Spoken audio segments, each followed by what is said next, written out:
Bon, bah écoutez, je propose qu'on commence et puis les gens continueront de se connecter petit à petit. Donc, je me présente et je vais faire une courte introduction. Brio Mahot, chargé de marketing et communication pour Power Connect. Euh, je vais vous faire donc une courte introduction sur l'entreprise avant que Florian, donc je rappelle, ce n'est pas Clément, c'est Florian qui est avec moi, vous fasse une présentation de Alexis Assurance. Euh, donc, on va démarrer. Hop. Alors, pour ceux qui ne nous connaissent pas, Power Connect, donc anciennement KDI Solar, pour ceux qui nous connaissaient sous notre ancien nom et qui n'ont pas suivi notre actualité ces derniers mois, on a changé le nom de l'entreprise pour se tourner vers Power Connect. Je vous expliquerai rapidement après pourquoi. Donc, on est stockiste et distributeur de solutions photovoltaïques auprès des professionnels installateurs et développeurs. Donc, je le rappelle pour ceux qui ne nous connaissent pas, on travaille exclusivement avec les professionnels installateurs, donc exclusivement sur le marché en B2B. On ne travaillera jamais avec le consommateur final, qu'il s'agisse d'un particulier ou alors d'un agriculteur ou quoi que ce soit. Ce n'est pas notre métier. Donc nous, on travaille avec les professionnels qui font les installations sur tout type de secteur, que ce soit sur le secteur résidentiel, l'agrivoltaïsme, le tertiaire et ou l'industriel. Donc, c'est notre activité. Donc, on a un bureau d'études et des commerciaux qui sont à l'écoute de nos clients installateurs pour trouver les meilleures solutions pour installer les produits qu'on distribue sur toiture ou alors au sol. Pour parler un petit peu de nos valeurs, donc nous, ça fait maintenant 15 ans qu'on est sur le marché photovoltaïque, donc on a une vraie expérience dans le domaine. Euh, la petite chose qui a changé depuis qu'on est passé de KDI Solar à Power Connect, c'est qu'on a une vraie vocation de rendre le photovoltaïque accessible à tous avec des messages et des phrases fortes. Notamment une qui nous tient à cœur, pardon, c'est qu'on est tous des héros de la transition énergétique. Donc, avec cette passerelle vers Power Connect, on a une vraie volonté de rendre plus abordable le photovoltaïque, particulièrement pour le consommateur final sur le secteur peut-être un petit peu résidentiel et également pour les professionnels qui peuvent avoir la possibilité d'avoir une installation photovoltaïque sur leur toiture, sur leur hangar agricole ou en ombrière sur un parking. Voilà, on veut que nous tous, alors nous tous évidemment, bah déjà nous d'abord professionnels du photovoltaïque, qu'il s'agisse d'un fournisseur, euh, d'un distributeur ou d'un installateur ou même de partenaires externes à l'activité, comme notamment les assurances avec Alexia Assurance notamment. On est tous des héros de la transition énergétique en faisant tout ce qu'on peut chacun avec l'influence qu'on a pour accélérer cette transition énergétique. Je vous en parlerai juste après. On a mis quelques outils en place pour faire un petit peu cette guerre à la concurrence déloyale qui nous fait défaut sur notre marché et qui fait qu'on a encore quelques casseroles à traîner derrière nous, particulièrement sur le marché photovoltaïque. Alors donc voilà, je vous en parlais à l'instant. On a mis en place depuis maintenant 2 semaines Power Leads, qui est voilà, un outil qui va permettre à nos partenaires installateurs de bénéficier de leads euh, sur, sur des particuliers qui veulent être contactés par des installateurs certifiés proches de chez eux. Cet outil, il a d'abord pour vocation pour nos partenaires installateurs de récupérer davantage de leads qui, on l'espère, à chaque fois se convertiront en contrats pour vous, partenaires installateurs. Mais la vocation qu'on a aussi avec cet outil-là, c'est de mettre en place un simulateur auprès des particuliers pour bénéficier d'une démarche pour obtenir très rapidement un devis sur mesure. Alors, on n'est pas aussi poussé que, évidemment, l'installateur qui va aller faire la visite et qui aura tous les tenants et les aboutissants du projet photovoltaïque.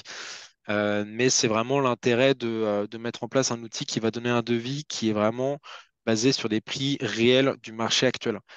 C'est-à-dire qu'on ne veut pas que, avec ça, on veut, comme je le disais tout à l'heure, faire défaut à cette concurrence déloyale qui nous fait de l'ombre. Alors non, je ne veux pas dire qui nous fait de l'ombre, mais plutôt qui nous donne encore aujourd'hui un petit peu parfois une mauvaise image d'un marché qui parfois veut arnaquer.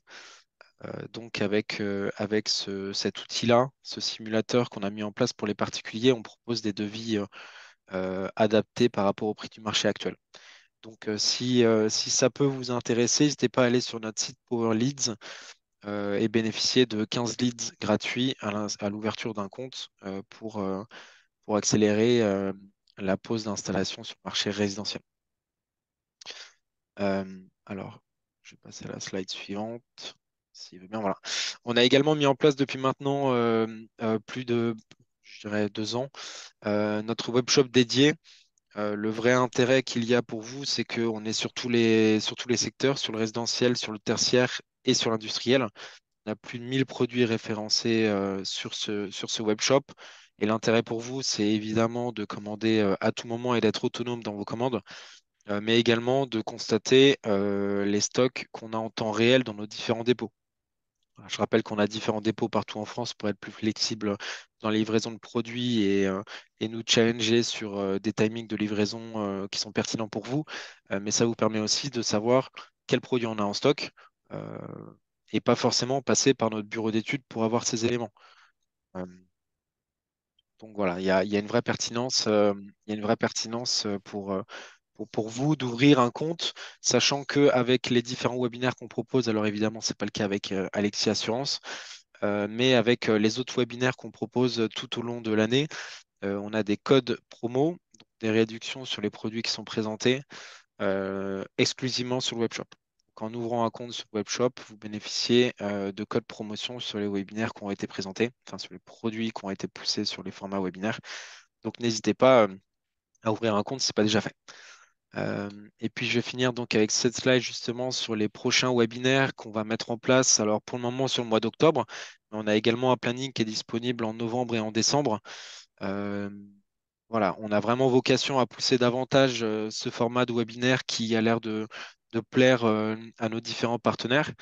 Donc pas forcément que de la mise en avant de produits qui sont référencés sur notre catalogue, mais également proposer des services, comme c'est le cas aujourd'hui avec Alexis Assurance, comme ce sera le cas par exemple le 18 octobre avec Enerplan qui ferait une intervention. On prévoit également de faire une intervention au format webinaire sur la réglementation avec Benoît Péché pour ceux qui le connaissent. Mais également voilà, sur toutes les familles de produits, que ce soit sur les onduleurs, micro-onduleurs, panneaux solaires, systèmes de fixation. Donc voici le programme pour la suite du mois d'octobre et on communiquera rapidement sur les webinaires du mois de novembre et de décembre. N'hésitez pas à vous rendre sur le site salondusolaire.live, salonsolaire.live, pardon, pour voilà, en savoir un petit peu plus sur le programme de webinaire et à nous suivre également sur les réseaux sociaux. On communique régulièrement sur les formations à venir. Donc, n'hésitez pas, sachant que, je vous le rappelle, tous les produits qui sont présentés sur le format webinaire permettent ensuite de bénéficier d'un code promotionnel sur notre webshop. Donc, il y a un double intérêt. Vous vous formez sur les produits techniques qui sont disponibles sur notre catalogue, mais également, voilà, vous bénéficiez de réductions sur les produits présentés pour, pourquoi pas, tester le produit et également ouvrir un compte sur notre webshop dédié. Voilà, alors j'ai cru comprendre qu'il y avait une petite question. Voilà, effectivement, Ronny le rappelle, on a donc une chaîne YouTube sur laquelle en fait tous les webinaires sont enregistrés au format vidéo et disponibles sur la chaîne YouTube. Donc tous les webinaires qui sont passés, également celui-ci et tous les webinaires à venir seront disponibles au format vidéo sur notre chaîne YouTube.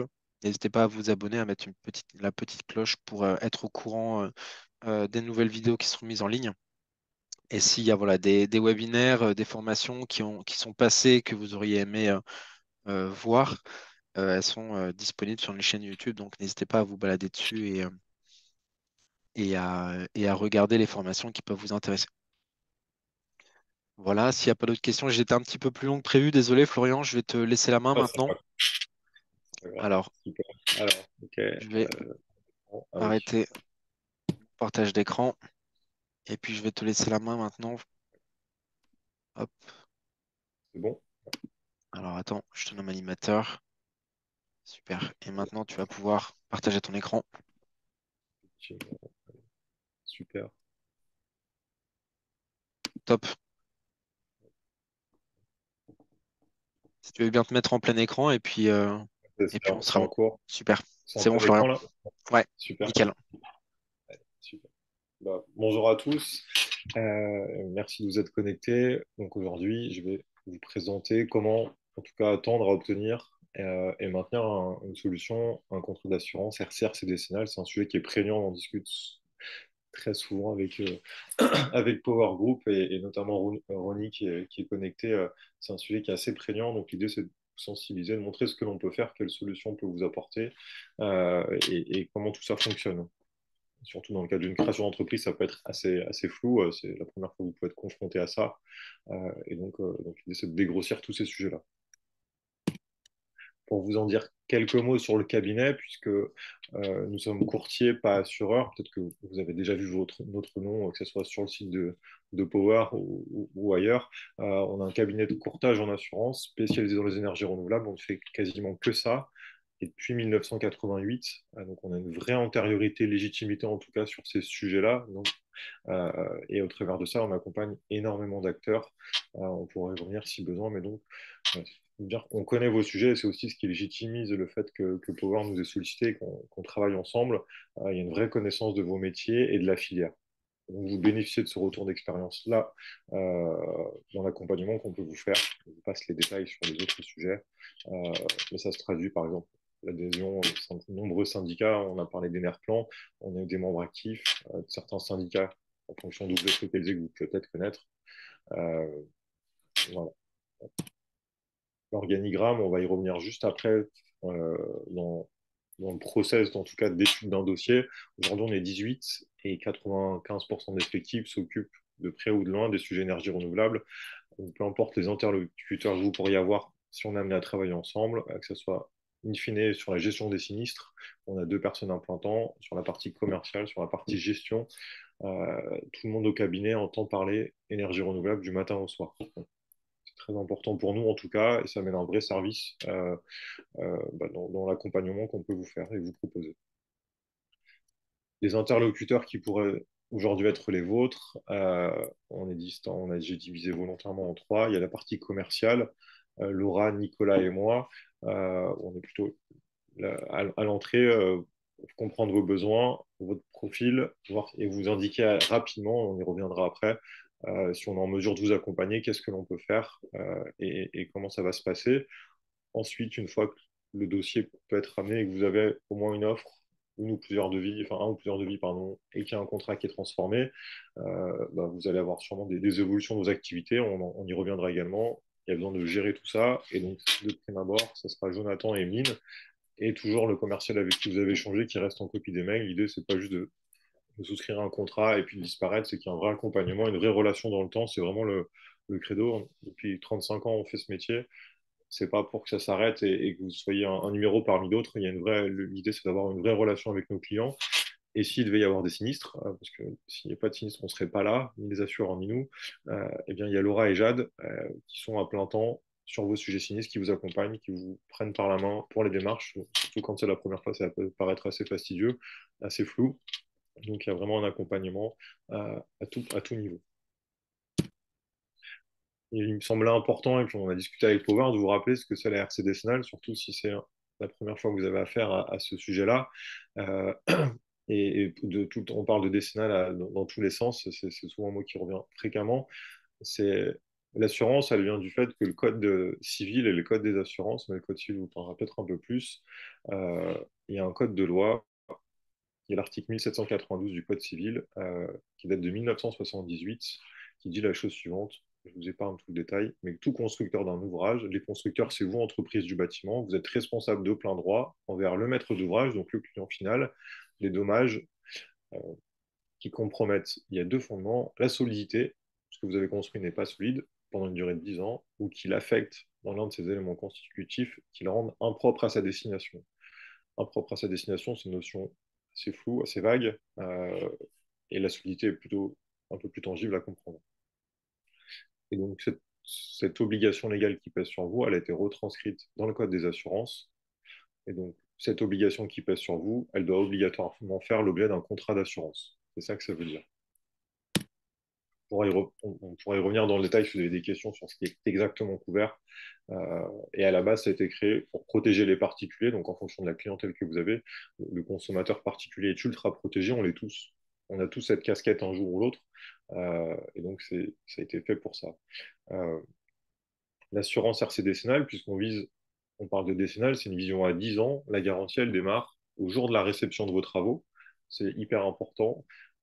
Avant, c'est la responsabilité civile, mais on pourrait y revenir si vous avez des questions sur comment est-ce que tout ça s'imbrique. Eh bien, puisque l'assureur, sa promesse qu'il fait avec le contrat d'assurance, c'est de répondre présent dans les 10 années qui suivent sur la qualité de vos travaux, finalement, il a fallu mettre des garde-fous. Ça a été fait avec les assureurs, avec les fédés du bâtiment, avec le CSTB, avec des contrôleurs techniques, avec tout un tas de parties prenantes, pas que les assureurs qui ont fait leur tambouille de leur côté. Il a fallu définir un cadre pour que les matériaux, les procédés qui sont employés, qui sont utilisés pour l'acte de construire, finalement, eh bien, à minima, ils durent cette période de 10 ans. Parce que sinon, c'est biaisé. Si on sait d'office que les produits ne vont pas tenir dans le temps, et je mets de côté le défaut de mise en œuvre qu'il pourrait y avoir, eh bien, les dés sont typés dès le départ.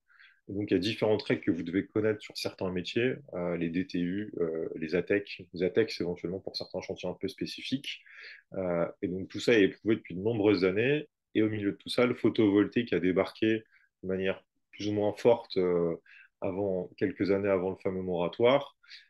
Et les méthodes de validation de ces matériaux de construction n'étaient pas forcément adaptées au cycle de vie des produits dans le photovoltaïque qui est plutôt très rapide. Ça, je pense que Power pourra en témoigner et vous devez le voir avec l'évolution des catalogues et des références, que ce soit des modules, des systèmes de fixation. Ça avance très vite et c'est pas forcément adapté au, au secteur du bâtiment qui est plutôt très pépère avec des cycles de vie de produits beaucoup plus longs, même s'il y a de l'innovation. Et donc, ils ont été amenés à créer une nouvelle validation technique de produits en complément de tous ceux qui sont listés ici que je vous ai cités. C'est la fameuse enquête de technique nouvelle, l'ETN, dont vous devez entendre parler, qui aujourd'hui fait foi dans le photovoltaïque et Légion. Tous les fabricants euh, font valider leurs procédés, les systèmes de fixation, donc les rails sont 30K2, SDEC, Dome Solar, etc. Tous ont une enquête de technique nouvelle pour valider leurs produits. Et ça, les assureurs traditionnels qui ont qui s'intéressent forcément au photovoltaïque parce que leurs clients les sollicitent, ils ont un peu de mal avec cette validation technique-là, parce qu'elle est nouvelle, parce qu'elle va plus vite que ce qui existe déjà. Et les assureurs à l'innovation, ça ne fait pas forcément bon ménage, toujours avec en perspective qu'on parle d'une exposition à 10 ans, donc comment va vieillir le produit pendant 10 ans, comment la mise en œuvre va être faite, quelle formation il peut y avoir. Ce cumul de sujets fait que c'est très poussif. Je vous ai fait un petit focus, on passera rapidement parce que c'est pas forcément le sujet, mais pour que vous compreniez un petit peu les enjeux qu'il y a derrière, euh, c'est qu'aujourd'hui, le PV, ça a coûté plus ou moins 300 millions d'euros aux assureurs en décennale. C'est plutôt colossal. Pour vous donner un ordre de grandeur, en 2023, l'assurance des énergies renouvelables, je mets l'éolien, le photovoltaïque, l'hydroélectricité, on met la décennale à l'intérieur des entreprises telles que vous, vos confrères, concurrents, des bureaux d'études, et l'assurance de ces installations-là, le parc éolien, il appartient à quelqu'un, il est assuré. La centrale PV au sol, c'est pareil. L'encaissement annuel des assureurs, c'est autour de 130, 140 millions d'euros par an. Et c'est maintenant avec un volume d'affaires qui est plutôt conséquent. C'était un peu plus poussif et des projets plus petits sur les années précédentes. Et tous les ans, l'équilibre est hyper précaire. Et donc, ne serait-ce que sur la décennale, on est déjà à plus de 300 millions d'euros. Euh, donc, ça les pousse à être assez vigilants. Voilà un petit peu sur ce qu'il en est sur le marché. Et donc, il y a peu d'assureurs. Pour autant, il y a une forte croissance. Vous en êtes la preuve, quand on notamment suit la croissance et le volume de vente de Power, ça en témoigne parfaitement. Et une technologie qui évolue assez fortement. Et donc, il y a un cycle de vie de produit très fort. Et ça, c'est pas dans la nature des assureurs dans le monde de la construction, d'être confronté à des cycles de produits assez forts. On reviendra un petit peu sur les erreurs à ne pas faire. On en parlera un petit peu après. Je vous ai déjà listé un petit peu les difficultés avec les assureurs. Euh, et puis ensuite, on va rentrer dans le détail. Mais si on résume, c'est une activité qui est mal maîtrisée. Pour certains, c'est carrément un interdit de souscription. Comme vous pourriez vous refuser d'aller sur un marché, refuser d'aller sur le photovoltaïque. Certains vous embêteront et ne voudront pas assurer ces fameuses ETN et vous limiteront à la liste verte, à la technique courante, ce qui est usuel et qui n'est pas forcément légion dans le PV aujourd'hui, peuvent vous imposer des limites de puissance, de superficie, alors que vous avez la compétence et l'expertise. Ça ne veut pas dire que ça n'existe pas, mais ça peut parfois être abusif. Euh, Certains assurent en liste les procédés. On pourrait perdre un petit peu en latitude. On l'a vu pendant le Covid, il y a eu énormément de procédés ou de difficultés à se faire approvisionner en fonction. Et donc, vous pourriez être contraint à ne pas pouvoir utiliser finalement et employer ceux pour lesquels vous êtes assuré. Donc, bah, comment on gère ça? Et vous avez peut-être entendu parler du BCT, c'est le Bureau central de tarification, puisque je vous ai exposé que la décennale, c'est une obligation légale d'être assuré. C'est dans les textes de loi. L'État a créé un organisme qui est indépendant et qui a l'autorité pour forcer un assureur à assurer une entreprise, ou en particulier si on parle de l'automobile, qui est aussi une obligation légale. Mais ça a beaucoup de conséquences derrière. C'est pas, ça peut être une solution, mais en dernier recours. Il y a plein de choses qui ne vont pas et qui ne pourraient pas forcément vous faire travailler. On pourrait y revenir si vous avez des questions là-dessus. Okay. Donc ça, c'est le constat. J'espère que c'est clair pour vous. Aujourd'hui, voici un peu ce qu'on peut nous vous proposer. Et puis, on va rentrer dans le détail après comment comment tout ça se passe. On a une latitude assez forte pour assurer l'ensemble des procédés qui font l'objet d'une ETN et que vous pourriez acheter auprès de Power. C'est hyper important. Les puissances sur des entreprises, je vous disais qu'il pouvait y avoir des restrictions selon les cas, sur des profils d'entreprise, et je ferai la distinction après, qui démarrent l'activité, qui n'ont pas de recul, pas d'expérience. Il y a quasi systématiquement un encadrement qui ensuite est levé en fonction de l'expertise, de la compétence que vous allez acquérir. Mais l'idée, c'est de dire, si vous n'en avez jamais fait et que vous faites par exemple 200 000 euros de chiffre d'affaires, vous ne pouvez pas nous dire que vous allez faire des centrales de 500 kilos la première année. Ça ne fonctionne pas. C'est pour ça qu'il y a cet encadrement-là et qui ensuite va avec l'évolution de l'entreprise. En revanche, si c'est un sujet d'assurabilité, parce qu'on vous embête pour les ETN, mais que vous faites du PV depuis 5-10 ans, bien entendu, vous n'avez pas les mêmes contraintes. C'est du cas par cas, sur mesure, même si j'aime pas forcément le terme. C'est adapté à l'expertise de l'entreprise. Mais il faut pouvoir vous mettre le pied à l'étrier si vous démarrez. Mais vous ne pouvez pas avoir les mêmes conditions qu'une entreprise qui fait ça depuis 10 ans et qui fait 5 ou 10 millions de chiffre d'affaires. Ouais, et c'est adapté. Et sur les niveaux de garantie ensuite, euh, il y a des standards sur le marché, ça varie effectivement en fonction. Vous pouvez avoir des marchés particuliers, des exigences contractuelles avec des donneurs d'ordre. Ça, après, c'est du cas par cas également. Mais c'est hyper important. Et par notre expertise du cabinet depuis 35 ans, on a également des clauses spécifiques. Nous sommes les seuls à délivrer, que les assureurs avec lesquels nous travaillons ne délivrent qu'à notre cabinet et qu'à nos clients. Ça, c'est hyper important. Okay. Donc, ce qui peut vous intéresser, comment est-ce qu'on souscrit un contrat, c'est de distinguer euh, les différentes phases, la mise en relation, c'est hyper important pour pouvoir, ça rejoint le dernier point, faire un suivi avec AD, parce que si AD nous met en relation, c'est normal, parce qu'on doit aussi leur rendre des comptes, comment est-ce que, par qui on a été sollicité, est-ce que ça a fonctionné, est-ce que ça n'a pas fonctionné, à quel moment ça a pu pêcher, tout ça, on le travaille, donc la mise en relation, quel dossier, qu'est-ce qu'on vous demande, les différentes étapes ensuite, et le suivi avec ADI. Donc, un petit peu le parcours type, c'est qu'il y a une mise en relation avec nous initialement, que ce soit par mail, par téléphone. Il y a des sites internet, on y revient juste, enfin, j'y viendrai juste après. Il y a un premier contact, on échange, et soit on reçoit voilà, vos coordonnées par mail, par téléphone. Un commercial, ça pourrait être Ronnie, par exemple, qui m'envoie un mail en me disant est-ce que tu peux contacter tel client. Ça peut être un mail, ça peut être peu importe, voilà, par différents canaux.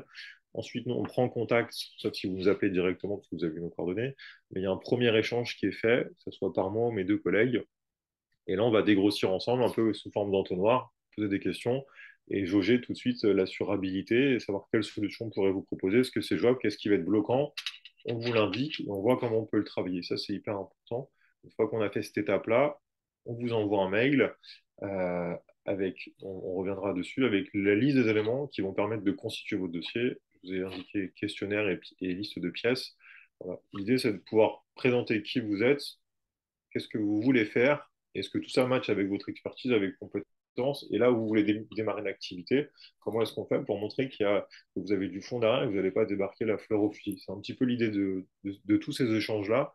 Euh, une fois que votre dossier il nous est retourné, on en prend connaissance, on ne fait pas la boîte aux lettres, on n'envoie pas aux assureurs immédiatement, on en prend connaissance, on vous pose des questions si vous a besoin d'affiner certains points, et ensuite, une fois qu'il est constitué, qu'il y a eu quelques allers-retours entre nous, il y a trois finalement encore sous forme d'entonnoir. Dossier, il est complet, il est envoyé à l'assureur. Euh, on vous demande des pièces, je vous l'ai dit, et il peut arriver parfois qu'entre ce qu'on a pu se dire au téléphone et ce que vous nous retranscrivez, eh bien, rien, il manque des éléments où en fait, bah, c'est pas du tout ce qui a pu être annoncé. Donc, nous, on peut être aussi amené à dire, bah, en l'état de ce que vous nous présentez de manière factuelle, pragmatique avec des pièces, on n'aura pas de solution derrière. En revanche, la voie pour que ça puisse aboutir, ça peut être ça, ça et ça. ou alors, en fait, on est très loin du compte pour telle et telle raison. Et voilà et c'est toujours ce qui peut être envisagé ou pas. Et une fois que votre dossier il est complet, on envoie à l'assureur. Il y a trois issues encore une fois. Il peut y avoir une offre. L'idée, c'est que quand on envoie le dossier, nous, on est quasi sûr qu'il va y avoir une offre. Mais il peut y avoir des questions complémentaires parce que l'assureur veut juste un peu plus comprendre certains points, ou alors il peut refuser. Et le refus, il peut arriver pour plusieurs raison, c'est qu'on peut se rendre compte au dernier moment que votre dossier, en fait, ça fait 6 mois qu'il circule, on ne le savait pas, vous aussi, vous ne le savez pas trop, et que l'assureur a déjà été sollicité par un courtier non spécialisé et il a pu refuser l'étude. Euh, pour anticiper ça et pas avoir fait tout ce travail, que ce soit vous ou nous, on vous demande une autorisation par écrit systématiquement, ça fait partie de la liste des pièces, j'y reviendrai après. On vous nomme les assureurs que l'on va les solliciter pour vous et on vous demande votre autorisation écrite de les solliciter. Ça s'appelle un mandat. Ça ne vous engage pas à signer le devis. En revanche, ça nous permet nous, de travailler sereinement et vous d'identifier, savoir tout de suite si on a vraiment les mains libres pour travailler avec l'assureur. Parce que vous y passez aussi du temps, hein, ça demande un petit peu de temps de constituer. Et donc, bah, si c'est pour faire tout ce travail et que derrière, en fait, les dés sont pipés, c'est aucun intérêt. Euh, il peut y avoir un sujet de refus, par exemple, pour la notation financière, on y reviendra, mais c'est un sujet qui est regardé par les assureurs, parce que cette vision à 10 ans, eux, ils vous font la promesse d'être là 10 ans, dans les 10 ans qui suivent la réception de chacun de vos chantiers par année d'assurance. Et donc, en contrepartie, ils veulent être sûrs que l'entreprise qu'ils vont assurer ait une certaine solidité financière. Alors, la mise en relation, j'y reviens. Vous avez normalement, je ne sais pas si vous l'avez déjà vu, un lien sur Power Connect, c'est le Power Shop. Euh, je vous ai fait une petite capture d'écran. Quand vous cliquez sur le lien, hop, ça vous renvoie sur l'image de droite, ici. Hop, je ne sais pas si vous voyez mon curseur, oui. Ici. Et donc, vous avez le logo Power qui apparaît. Et souvent, ça peut être soit si vous êtes avec votre commercial, par exemple, ça pourrait être Ronnie puisqu'il est connecté, qui pourrait le compléter. Et nous, comme ça, on a ses coordonnées. Je vous parlais du suivi qu'on fait avec KDI. C'est hyper important. Ça permet d'identifier que ça vient de KDI. Et on sait que KDI et Power fait un certain nombre de choses pour ses clients. Et donc, c'est hyper important pour nous pour identifier l'origine. Et ça induit plein d'éléments derrière. Également, il y a la même page qui existe. Si on vous donne notre nom, vous pouvez renseigner vos coordonnées ou directement nous appeler sur notre portable. C'est pas un problème, mais voilà un petit peu les canaux un peu visuels. Il y a également un outil qui est en ligne qui s'appelle Medicinal Photovoltaic. C'est un petit questionnaire simplifié en ligne que vous pouvez compléter et ça vous donne immédiatement euh, un, un aperçu de comment situe votre dossier. Il y a un petit code couleur à la fin, rouge, vert et jaune. euh, Assez simple à comprendre, mais ça ne veut pas dire que derrière, vous n'êtes pas contacté. Au contraire, on reçoit vos coordonnées, on connaît les réponses que vous avez pu faire, et ça nous permet tout de suite d'identifier quand on vous recontacte, bah, si c'est OK, si vous avez vu, c'est que potentiellement, on pourra avoir une solution. Jaune, c'est qu'il y a des petits points à travailler. Je vous les détaillerai juste après. Et rouge, c'est qu'on est dans des cas où, de prime abord, c'est des refus. Ça ne veut pas dire qu'on ne pourra pas regarder. Mais en tout cas, ça nécessite d'y passer plus de temps et de creuser. Voilà. Et ça vous permet d'avoir une estimation assez rapidement. Donc, puisque je vous parlais de ces trois codes couleurs, je vous présente voilà, sur quoi c'est basé. Le vert, c'est la colonne cible. Donc, vous pouvez être une entreprise qui exerce déjà le photovoltaïque et vous pourrez être embêté par votre assureur pour ces fameuses ETN, par exemple. Dans le cadre d'une entreprise qui est déjà existante et qui veut développer le photovoltaïque, euh, si vous avez déjà des antécédents d'assurance, au moins 3 ans, avec une sinistralité normale sur ces métiers-là, et que vous avez un chiffre d'affaires global, y compris si on ajoute le PV en se projetant de 200 000 euros, vous cochez potentiellement toutes les cases pour qu'on puisse obtenir un devis. Et on ne vous demande pas d'être qualifié qu'à l'IPV, ça c'est important, sinon vous allez me dire que c'est le serpent qui se mord la queue et que vous ne pourrez jamais démarrer. Une attestation de réussite à la formation suffit. Et il y a une petite nouveauté, j'enverrai le PowerPoint à Brieux, mais certains assureurs demandent l'habilitation BRPV, pas tous. Ça dépend des cas de figure, mais c'est quelque chose qui peut être demandé également. Donc ça, c'est les cas, ouais, 95%, on peut avoir, enfin, on est plus ou moins sûr d'avoir un devis. Les cas spécifiques, ça va être la création d'entreprise. La condition sine qua non, c'est dans l'entreprise qui se crée, qu'il y ait de la compétence pour l'intégralité des métiers. C'est la même chose pour un couvreur, pour un étancheur, pour une entreprise de fondation, de grosses œuvres. Si c'est une création, peu importe si c'est pas le gérant, mais il faut qu'il y ait de la compétence dans les métiers visés, ou alors une formation longue pour amener de la compétence. C'est vraiment une condition sine qua non. Ça pourrait être aussi le fait que l'entreprise veuille réaliser tout type de centrale en démarrant l'activité. Je vous ai mis toiture, sol, ombrière. Si vous voulez tout faire sans en avoir déjà le BABA, ça va être compliqué, tout comme la haute puissance. Toujours si on est dans le cas où vous démarrez l'activité, hein.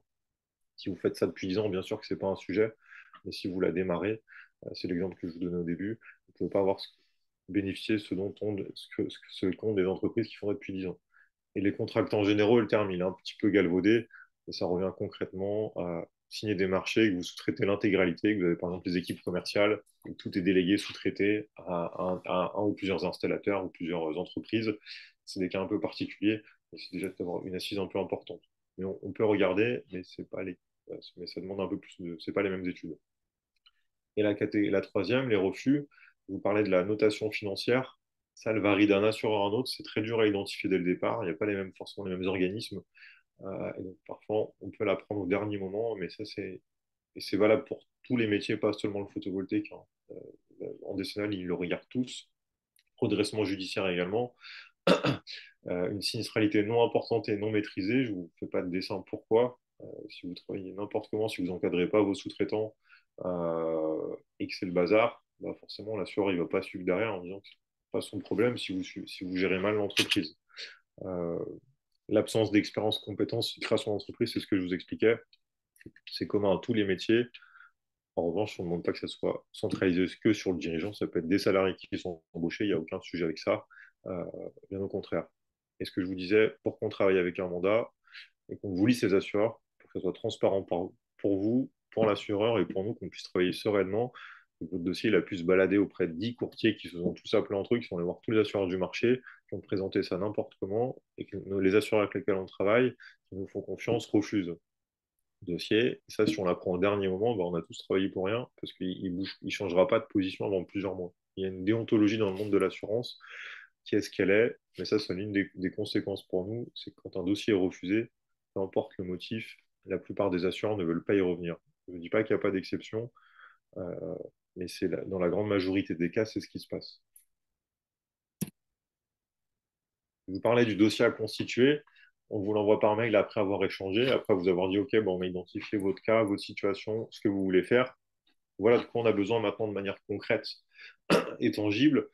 Un cabis à jour. Alors, si vous êtes en création, on ne vous demande pas de cabis, hein, on est d'accord. La carte d'identité des dirigeants, c'est pas pour vous embêter, c'est que dans le cadre de la lutte contre le blanchiment et le financement du terrorisme, où les assureurs et les banquiers sont dans le même bateau, on est assez surveillé et donc il faut qu'on puisse tracer ces choses-là. Derrière, on a des contrôles. Si on ne peut pas le justifier, c'est des amendes. Soit parce qu'on vous envoie l'amende, on vous le demande dès le départ et ça règle bien des sujets le jour où on se fait contrôler. Une attestation d'assurance actuelle pour justifier des activités. Si vous êtes en création, encore une fois, on ne vous la demande pas. C'est normal. Relevé de sinistralité à jour, ça va avec l'attestation, hyper important. Je vous indiquais qu'on regarde la sinistralité que vous avez. Si sur vos métiers historiques, vous avez une liste de sinistres, un nombre de sinistres non comme le bras, ça risque d'être compliqué. Et pareil, si vous êtes en création d'entreprise, on ne vous en demande pas. Sur la sinistralité, vous aurez pu, par exemple, si vous êtes déjà assuré sur le PV, avoir subi des sinistres sériels avec tout de suite des montants très importants. De prime abord, la sinistralité elle est importante, mais pour autant, on va dans le détail et on regarde ce qu'il en est, hein. On ne vous dit pas non, il y a plein de lignes, on ne regarde pas. On vous pose des questions, on travaille cette sinistralité-là. Voilà. Mais c'est un élément qui est hyper important. Un organigramme, il ne faut pas vous formaliser, hein. Si vous êtes deux, on ne va pas vous demander un organigramme. C'est plutôt en fonction de la taille de l'entreprise, de savoir un peu comment vous êtes structuré. Le bilan, on vous le demande, c'est pas pour être intrusif. Je me rappelle qu'il regarde la notation financière des entreprises. Si on constitue votre dossier et qu'on nous dit que la note n'est pas très bonne, euh, eh bien, l'envoi du bilan et l'analyse du bilan peut permettre de lever cette barrière-là. Donc ça évite de perdre 2 semaines le temps que vous puissiez nous l'obtenir, que vous ne trouviez pas, que vous soyez sur des chantiers. On l'a, ça se trouve, on ne s'en servira pas. Mais si on nous le demande, eh bien, ça permet tout de suite de l'envoyer, d'être réactif. Les justifs d'expérience, c'est hyper important, que ce soit en création, surtout pour une création d'entreprise.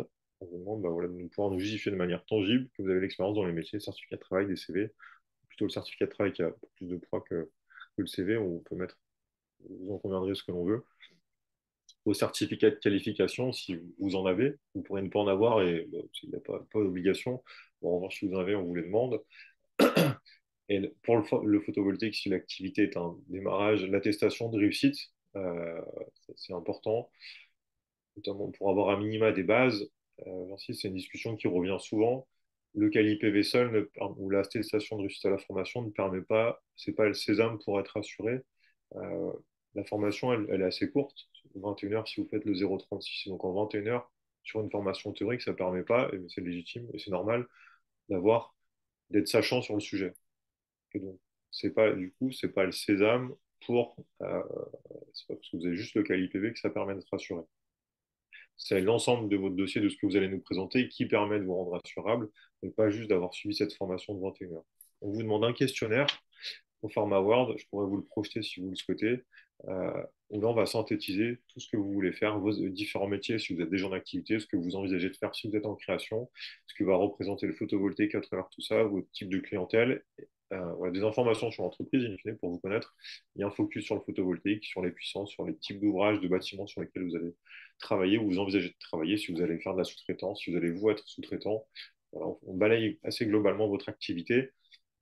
Le fameux mandat que je vous ai déjà présenté, ça peut permettre de savoir tout de suite auprès de qui on va aller voir. Et les assureurs qu'on vous liste sur le mandat, ils sont en cohérence avec ce que vous nous avez présenté. On ne vous liste pas des assureurs dont on sait qu'ils ne vont pas se positionner, ou en tout cas qui ne se positionnent pas du tout. On ne va pas vous mettre des assureurs qui ne font pas du tout de construction, par exemple. Ça n'a pas de sens.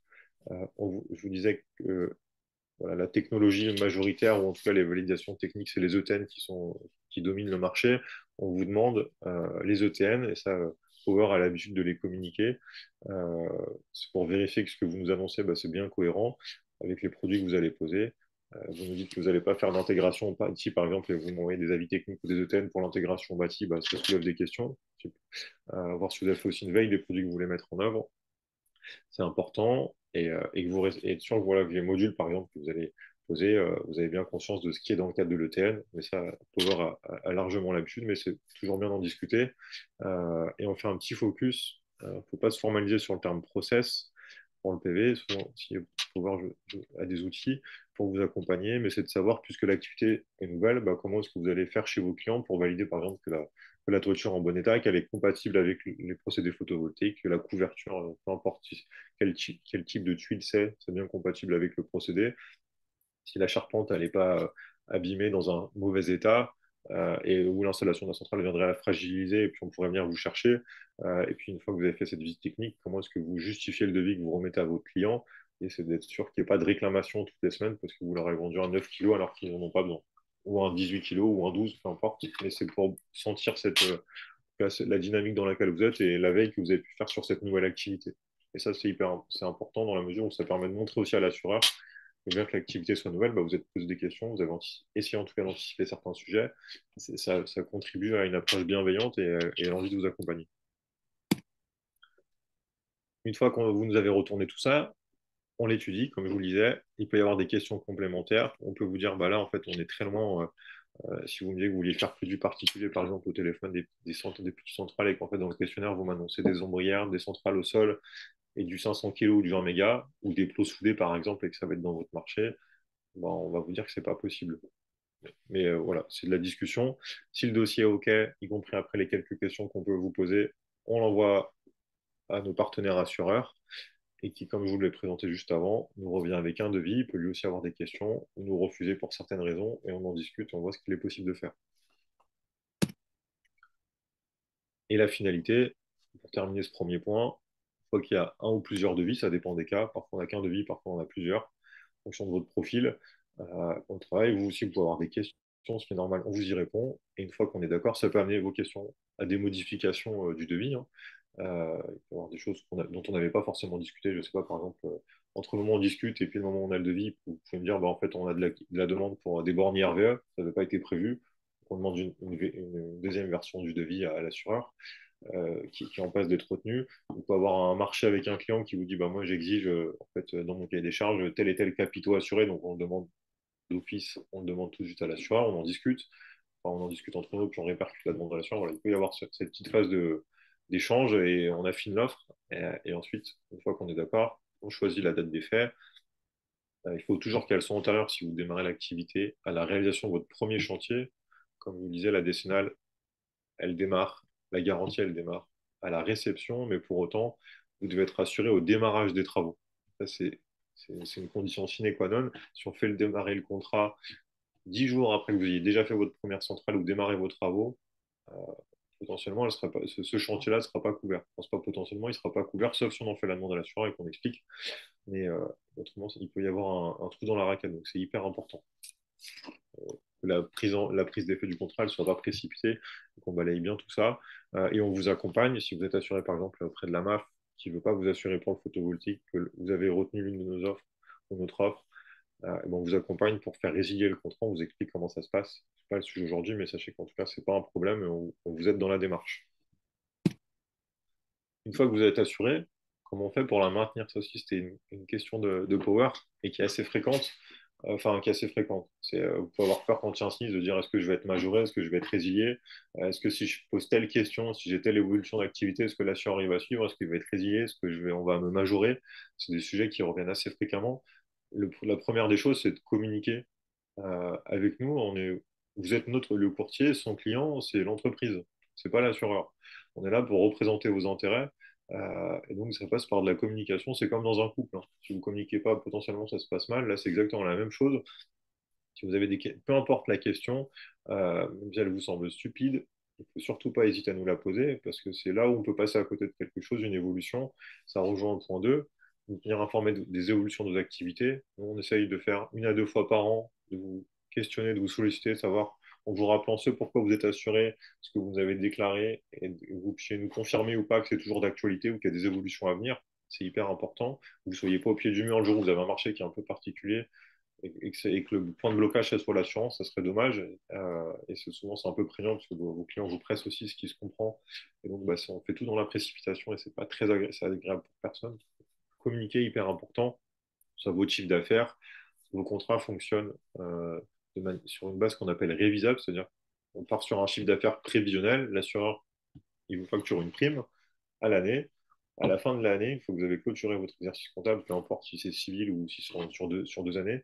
Il y a une régularisation qui est faite. C'est-à-dire que si vous avez payé une prime sur 1 million, mais quand vous en avez fait deux ou trois, l'assureur il perçoit un complément de prime pour faire face à ses chantiers supplémentaires. Donc il n'a pas encaissé de prime qu'il va derrière stocker euh, pour faire face à ses engagements. Bah, ça peut vous faire bizarre si on vient vous demander un complément assez important.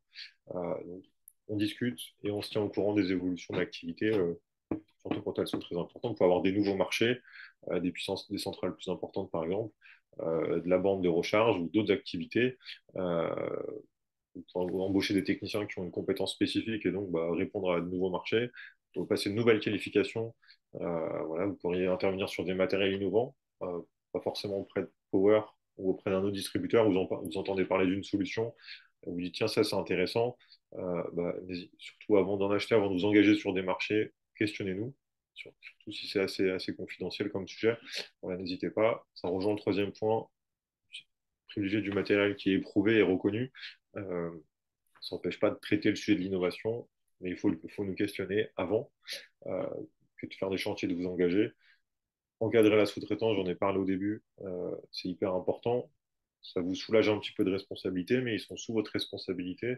Et donc, si la sous-traitance déconne et est défaillante, c'est sur vous que ça retombe, parce que c'est vous qui êtes engagé auprès du maître d'ouvrage, du client final, et c'est vous qui devez la responsabilité, c'est vous qui serez mis en cause.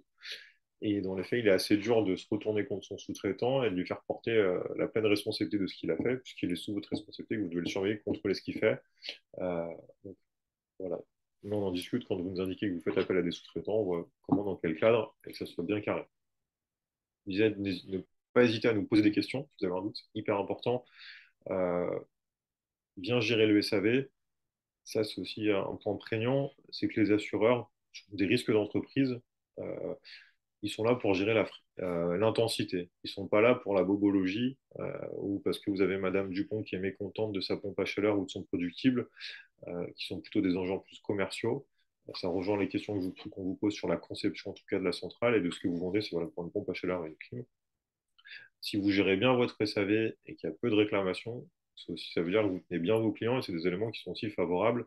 Euh, Quand on étudie votre relevé de sinistralité, si on voit qu'il y a 15 sinistres clos ensuite sur la même année, ça va nous poser la question va se poser bah, qu'est-ce qui s'est passé, comment vous gérez tout ça, et ça ne fait pas forcément bonne figure.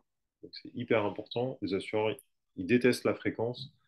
Euh, Ils sont là pour l'intensité des sinistres assez graves. Aux personnes à l'assise financière, ils sont là, le transfert finalement qu'on fait à l'assureur, il est là pour ça. Mais trop de fréquences, c'est jamais de bon augure en tout cas.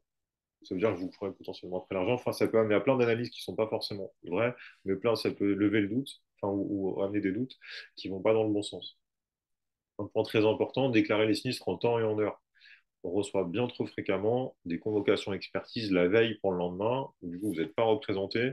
On peut pas, si vous nous l'envoyez à 18h, on ne peut pas mandater un expert pour le lendemain matin à 8h sur site, et selon où est le chantier à l'autre bout de la France, ça ne fonctionne pas.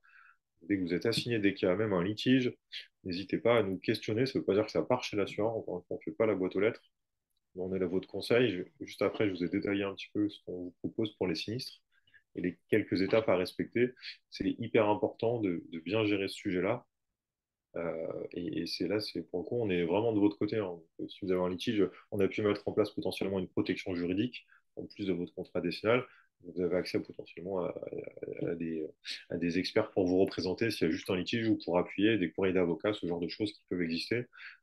Et si pour le coup vous êtes convoqué expertise et qu'il y a votre client qui a déclaré un sinistre à son assureur qui vous convoque avec votre assureur, il ne faut surtout pas faire traîner et nous communiquer qu'on puisse nous aussi vous faire représenter. Donc, pour les sinistres que je vous disais, voilà. La déclaration de sinistre, elle est hyper importante. Vous avez 5 jours pour nous le déclarer à sa connaissance.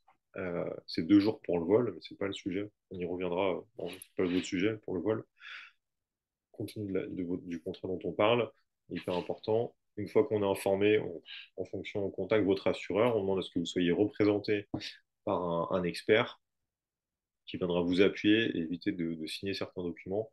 Euh, et puis après, bah, il y a la vie du sinistre qui déroule, hein. Il peut y avoir plusieurs expertises, des échanges de courriers, etc. Et ensuite, il y a un rapport qui est fait avec une proposition d'indemnité et c'est censé clôturer le sinistre. Et pendant toutes ces étapes, on est là à côté de vous et on a 2 personnes à plein temps, Laura et Jade, qui vous accompagnent, qui s'occupent de relancer si les experts sont trop longs, si on n'a pas de retour. Bah voilà, que le sinistre ne traîne pas, d'autant dans le cas où vous seriez mis en cause alors que vous n'êtes pas responsable, par exemple. Euh, Parce que vous pouvez être convoqué en n'étant pas responsable, ça n'empêche pas, mais au moins ça vous évite aussi d'avoir une ligne ouverte sur votre relevé de sinistralité si vous devez par exemple renouveler vos qualifications et qu'il y a 3 ou 4 lignes, ils sont assez vigilants là-dessus, alors qu'elles devraient être classées sans suite. Donc aussi ce travail-là pour que ce soit dans votre intérêt et y compris vis-à-vis de vos clients et de vos partenaires. On avait dit qu'il y avait peut-être certains sujets connexes qui pourraient vous intéresser. Il y avait le sujet d'assurer une centrale. Vous pourriez soit avoir envie de développer vos propres centrales à titre patrimonial. Vos clients pourraient vous questionner. C'est des sujets dont on peut discuter si vous voulez. Il y a un sujet qui était très prégnant, enfin, jusqu'à peu, et c'est encore le cas, c'est le vol des matériaux sur chantier. Ça, on peut en discuter aussi si vous avez des questions, mais c'est un sujet assez délicat. Le stockage du matériel sur site, qui souvent n'est pas clôturé, pas protégé, ce qui n'est pas le cas quand c'est dans vos locaux, par exemple, en fonction de comment vous fonctionnez. Si vous faites livrer sur site, si vous avez une capacité de stockage ou si vous travaillez un peu sur les deux, on peut en discuter. Il y a l'assurance de vos engins. Je vous ai mis quelques exemples. Telesco, nacelle, ça, c'est des sujets sur lesquels vous pouvez gagner de l'argent avec un contrat d'assurance. C'est peut-être le seul. Euh, Dans la mesure où les loueurs ils vous facturent entre 7 et 10% du coût de la location, ce qui peut faire à l'année, en fonction du volume que vous avez, un budget très conséquent. Et si c'est vous qui prenez à votre charge l'assurance avec un contrat dédié, concrètement, la charge d'assurance, elle diminue de moitié. Donc, sans faire grand-chose, vous évitez de dépenser la moitié de cette somme, ce qui n'est pas négligeable. Voilà, ça, c'est aussi des sujets qui reviennent assez fréquemment. Comment vous avez à votre main la gestion du sinistre, etc. Enfin, puis, il peut y avoir d'autres sujets. Euh, J'en ai fini, vous avez sûrement des questions et auxquelles on pourra répondre. Voilà.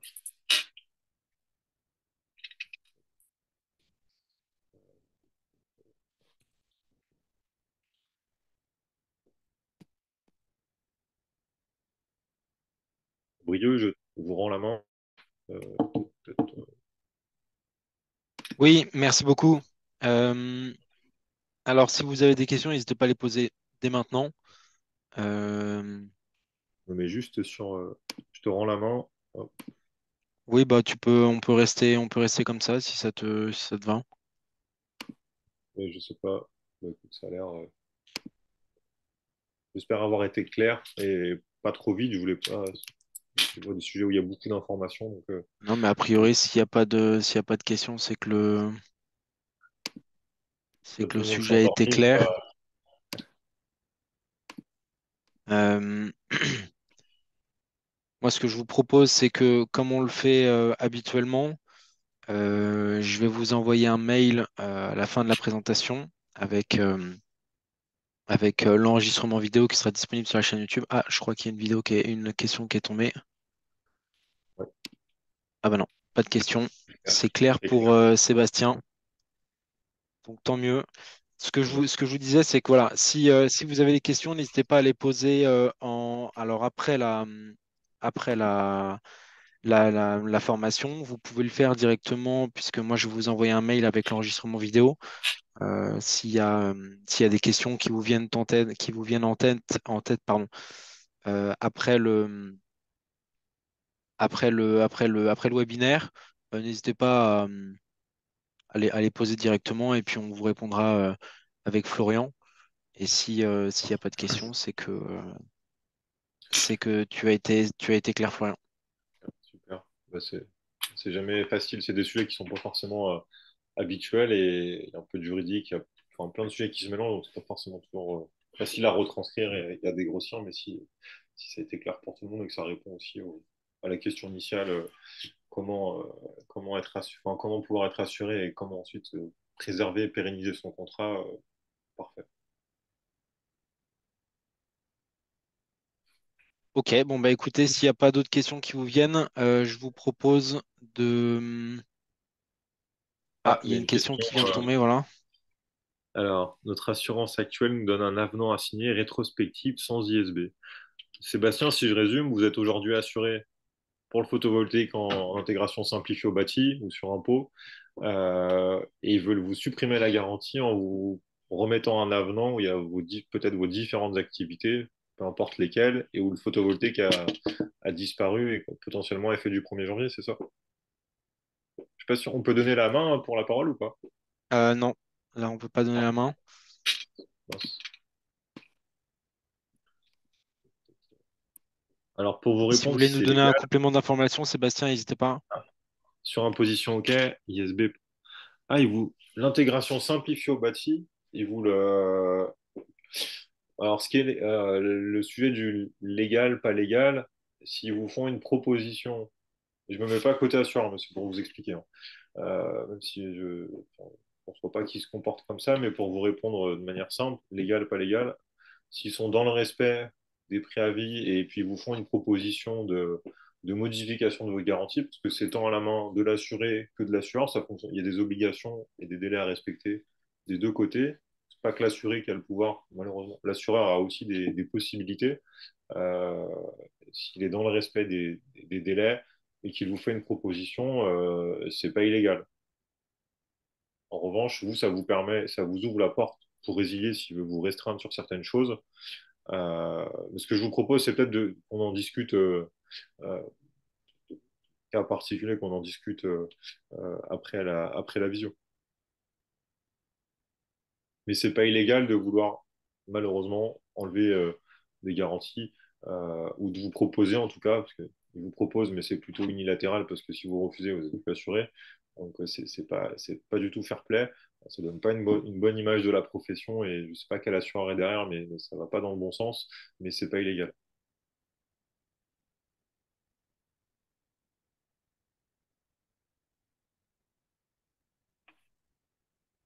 Je sais pas si c'était clair pour vous, Sébastien. Ah, voilà. Ok pour rappel. Bon, bah écoutez, Sébastien, vous m'enverrez vos coordonnées que je transmettrai. Vous pourrez m'envoyer vos coordonnées directement sur le mail que je vais envoyer cet après-midi.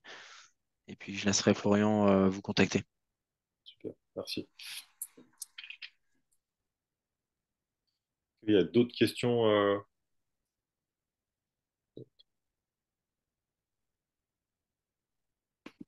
Bon, a priori, pas d'autres questions dans l'immédiat. Moi, ce que je vous propose, c'est de nous arrêter maintenant. S'il y a des questions qui vous viennent par la suite ou que vous voulez échanger avec Florian, n'hésitez pas à répondre aux mails que je vous ferai cet après-midi. L'enregistrement vidéo, pour rappel, sera disponible sur notre chaîne YouTube. Donc, si vous voulez le revisionner, il n'y a pas de problème. Et si vous avez des questions, vous pouvez nous contacter. Il n'y a pas de problème aussi. Super, super. Bah, merci beaucoup, Brieux, pour l'organisation. Bah, avec grand plaisir. Et puis, de toute façon, on se tient au courant. Bien sûr, bien sûr, bien sûr. Est-ce que vous voulez que je vous envoie le PowerPoint? Ouais, Ça vous- comme ça, il sera Ouais. disponible également. Je l'enverrai dans le mail de cet après-midi. Comme Allez, je ça, vous tout le l'envoie au monde aura PDF. tous les éléments. Et puis, Allez, super, je vous l'envoie. voilà, super. Bon, bah, merci beaucoup tout le monde Merci à tous. pour Merci à pour tous. votre attention. Et puis, très bon week-end à tous. Bonne journée, bon week-end. Au revoir. Au revoir.